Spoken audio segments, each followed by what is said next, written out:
If someone had told me 20 years ago that when I turned 40 years old, that I would be unrecognizable to myself, I never, ever would have believed it.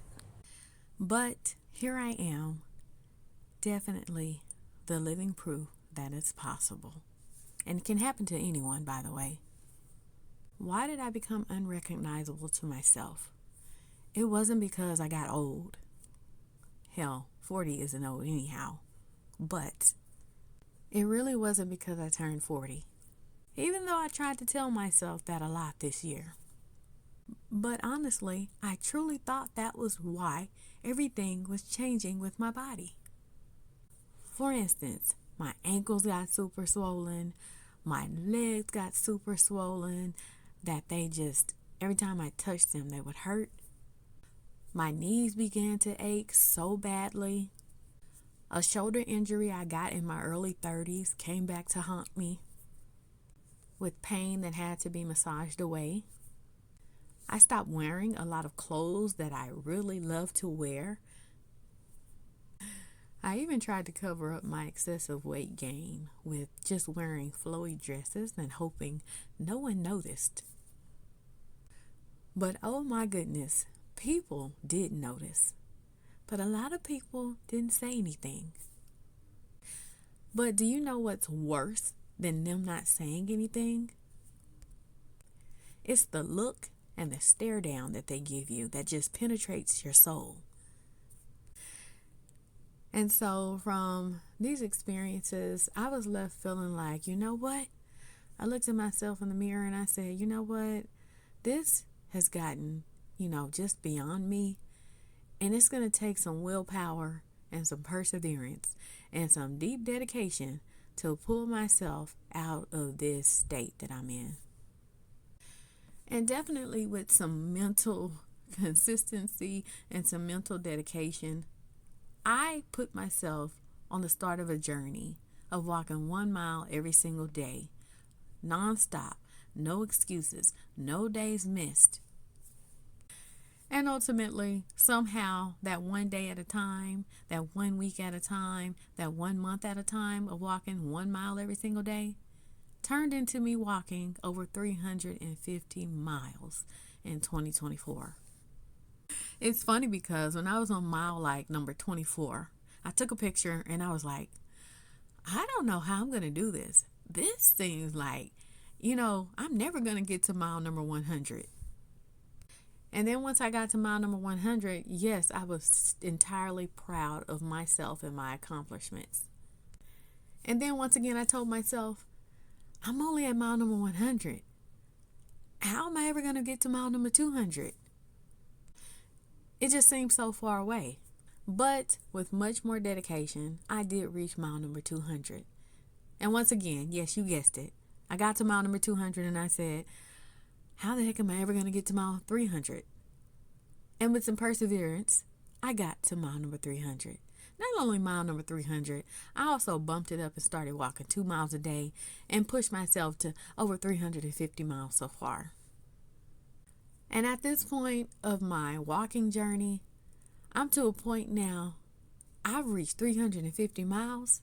I know I can make mile number 400. I know I can make mile number 500. Well, not in 2024, because once I hit 2025, I'm starting back over to mile number 1. And so hopefully, no, not hopefully, by the end of 2025, I'll have walked 365 miles for the year. Now, let me backtrack on these calculations I just said.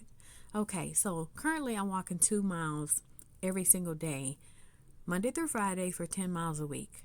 So that means that's going to be 10 miles times 52 weeks in the year, okay? I will have walked 520 miles by the end of 2025. Now, look at this picture right here. The picture on the left is of me basically maybe a month into walking 1 mile every single day, okay? Now, the picture on the right is me at 300 miles of walking 1 mile every single day. And I was walking 1 mile every single day, 7 miles a week, every single day, no break, right? Okay. Now, based on my calculations, by the end of 2025, I'm going to be looking right. I'm going to be in such a better state of health than I am right now. And today is December 22nd, 2024. I'm telling you, when you develop a level of consistency in your life, it doesn't matter what your goal is. If it's to walk every day, if it's to jog every day, if it's to lift weights every day, if it's to eat better every day. If you just day by day do what you say you're going to do what you know it's going to take for you to see changes in your life, no matter how hard it gets, no matter how boring it gets, no matter how redundant it gets, you just keep doing that thing that you know is going to push you to the limit. It's going to push you to the changes that you know you can make, and you stick to it. You put yourself first, no matter what's going on around you. Now, I'm raising 7 children day by day, okay? And I had to get to a point where I said, okay, I'm going to wake up every single morning, walk a mile every single day, no matter what. No matter if the kids keep me up at nighttime from being sick, from a cold. If the kids keep me up from, just not going to bed on time, no matter what comes up.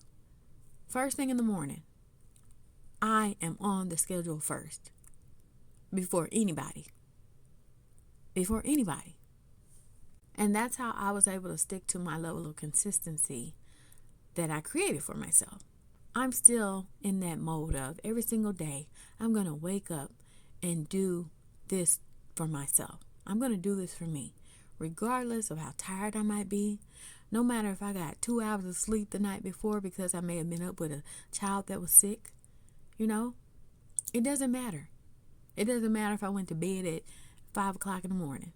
I'm waking up and I'm getting my miles in by 7 or 7:30 in the morning. I'm waking up. I'm doing my weightlifting between 6 and 7 o'clock. I'm making sure that I'm fasting for 20 hours every single day.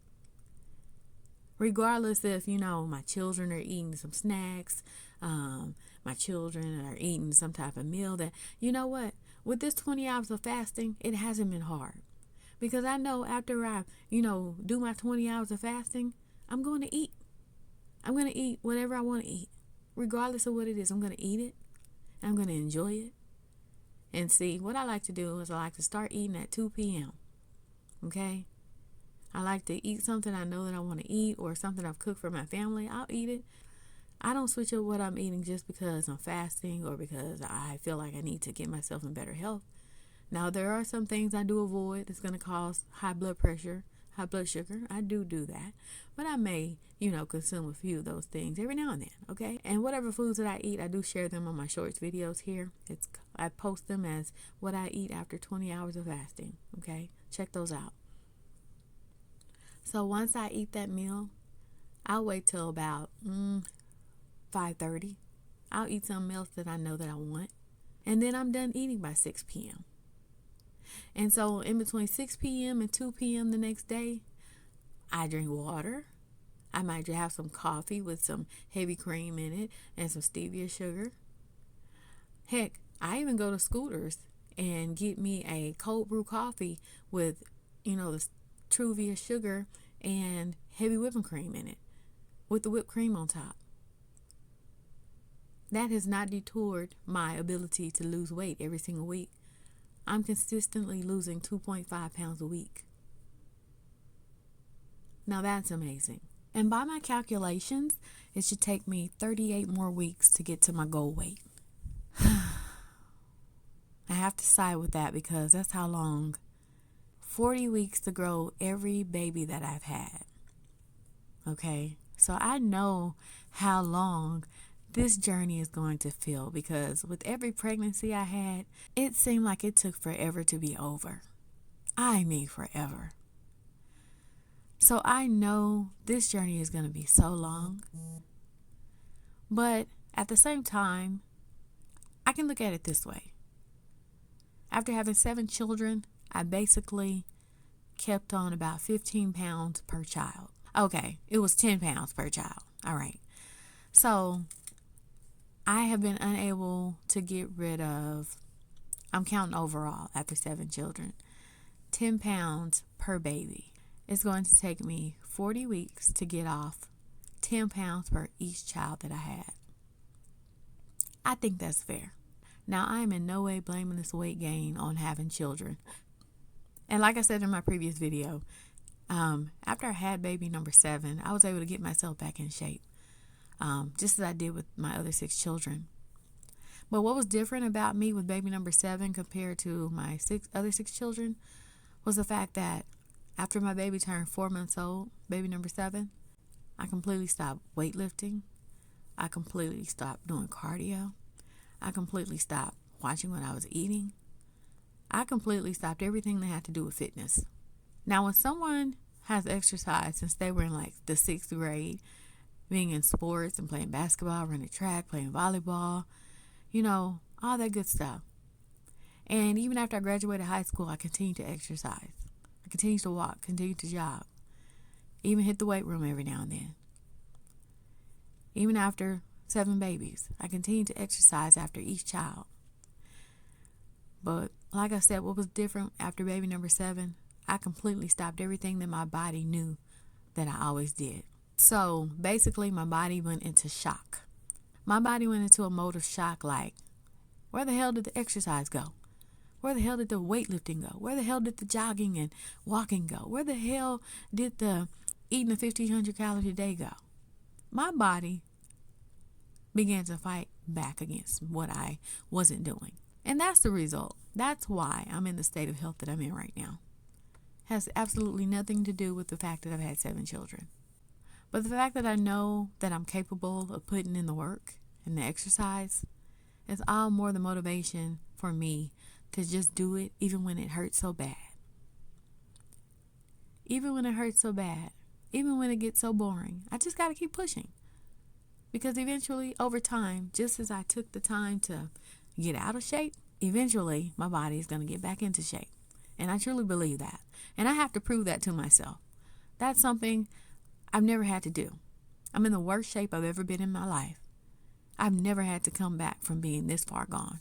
So it is definitely a challenge for me. Being that I'm a competitive person, I like to, push myself. So this is like the ultimate challenge for me.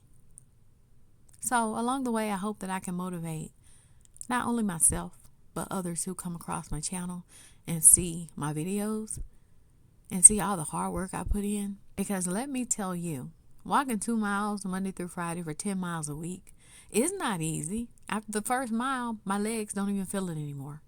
I don't feel it anymore. So I understand how marathon runners can run for so long, such long distances. I understand it. Okay?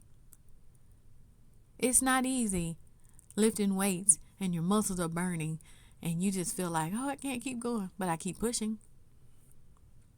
It's not easy when, I know that I can't eat certain hours of the day and I might feel a little hunger pain, but I just drink some water to get myself through it. It's not easy, but it has to be done.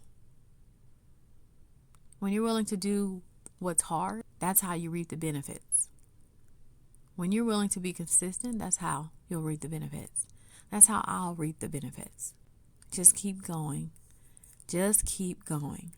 Someone's going to ask me in the future, how did you get yourself back in shape? I will be able to be totally honest with them and say, hey, in no way was it easy. In no way was it easy to motivate myself to walk 2 miles Monday through Friday for 10 miles a week. In no way was it easy for me to lift weights for 20 minutes straight, high intensity weightlifting exercises. In no way was it easy for me to fast for 20 whole hours without eating a single thing, to give my body enough time to cleanse my system out. So I will never sugarcoat the fact to anyone that losing weight is so easy. It's not. Trying to lose weight is harder than just staying in shape. I know, because I stayed in shape for so many years. And the moment I stopped, my body just went into shock. And now I'm having to pull myself out of this state of unhealthiness like never before. And it is so difficult. So if you're in shape, stay in shape. because you don't want to be on the other side of trying to figure out how to get back to where you used to be. Just keep going. Keep working out every single week. Keep pushing yourself day by day. In the long run, it'll be greatly worth it. I'm Kindly Kimberly. Thank you so much for listening to what I have to say and watching me struggle on this workout video. And I hope that you learned something from what I said here. I'm coming from a mental state of, I know that this is not going to be easy, but it's going to be so worth it once I reach my goal. So I hope you're inspired, because I definitely am. And looking forward to completing week number 3 after already having walked 350 miles. All right. Talk to you all later.